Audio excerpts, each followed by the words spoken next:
Hi everyone, I'm Gabriel. I'm a PM on the Visual C++ IDE. And I'm Ibrahim. I'm also a PM on the Visual C++ IDE team, working with Gabriel a lot. Yeah. So it's been great working with Ibrahim for the past couple of weeks on the IDE, but I heard you weren't always on the IDE. Yep. I joined Microsoft 2 years ago, straight out of college. And one of the first things I did here was work on the C++ libraries. Oh, okay. So that's the C++ runtime. And I really enjoyed working at the low level with some code that's been written 20 years ago. And I slowly transitioned over to working on the C++ runtime for Windows Phone.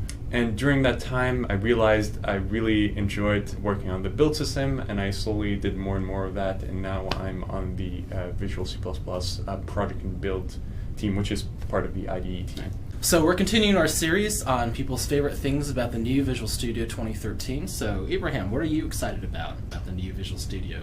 Back in college, I used to do a lot of mobile and embedded development.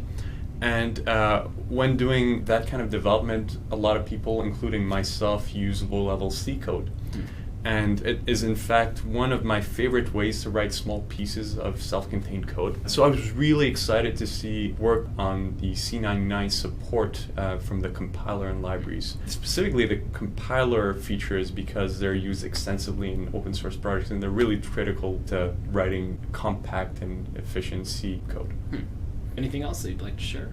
A couple of other things, in fact. One of the major things that I find improves my productivity with Visual Studio 2013 is code formatting. Before code formatting in VS 2013, I had to switch out of the IDE, go into a command prompt, and just run a custom tool there to format my code. I see. And now being able to just with a press of 2 buttons, format my C++ code is just fantastic. Yeah, it saves me so much time, and C# has had this feature for a while, and I'm so pleased that C++ has it now. Yeah.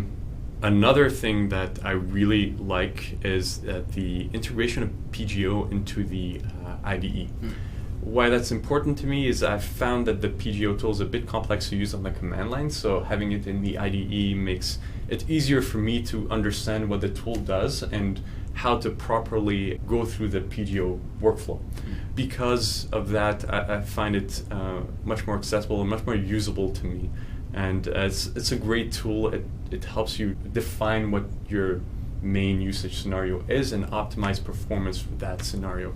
I really like the work we did on the diagnostics hub in Visual Studio 2013. Before, we had a lot of tools, but we had them spread out through the UI. And now we have just this one-stop shop where you can go and access and view all the tools that are available for your app and understand which ones do which and which ones are applicable for your current project. So that's really useful to me. Much more a streamlined way of accessing the diagnostics tool. The last thing I think is really important that we did in Visual Studio 2013, as with previous releases of VS, we improved the code generation of our compiler.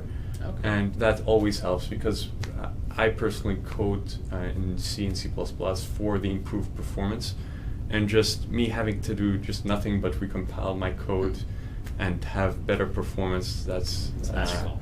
Yeah, that's magical. Awesome. Well, thank you so much for taking your time and sharing with us. For those of you who've been following the series, you'll know that Ilieg talked about code formatting in the first episode, and Unkit talked about PGO in the second one. So if you guys haven't tried those things out yet, you really should, because there are people who are really excited about those things being in the new Visual Studio 2013. So Ibrahim, thanks again for your time, and Thanks, Gabriel. I'll see you around the IDE. Yep.